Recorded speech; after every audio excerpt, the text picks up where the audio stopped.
તમે કાયદા વિશે કેવું જાણો છો? ઊંડું નહીં પણ આપણે કામ પૂરતું ખબર હોય. તો કાયદો તો આપણી માટે જ બન્યો છે, તો હું કાયદાને આપણે હાથમાં ન લઈ શકવી? હા, તે કાયદો આપણે હાટું બન્યો તો આપણે હાથમાં લઈ જ શકીએ ને. એટલે ના ના ના ના ના આપણે નો હાથમાં લઈ ગયો. તો પોલીસ લઈ શકે.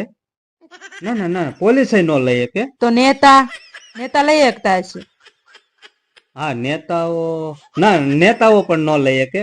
એ ખાલી કે કાયદાનું કામ કરશે એમ. બાકી એના હાથમાં ન હોય. એનું છે ને એક સમીકરણ હોય. ઈ કેવું સમીકરણ? એ અત્યારે ભૂલાઈ ગયું છે, પણ એને છે ને એક ડેલ કાર્નેગે કે સમીકરણ આપ્યું હતું. ઈ વળી કોણ? એ છે ને મોટો વૈજ્ઞાનિક થઈ ગયો. એ જૂના સમયમાં એ તું ન એને ઓળખ. એ સૂત્રમાં કાયદાનું કામ કરે એવી રીતે સાબિત થાય.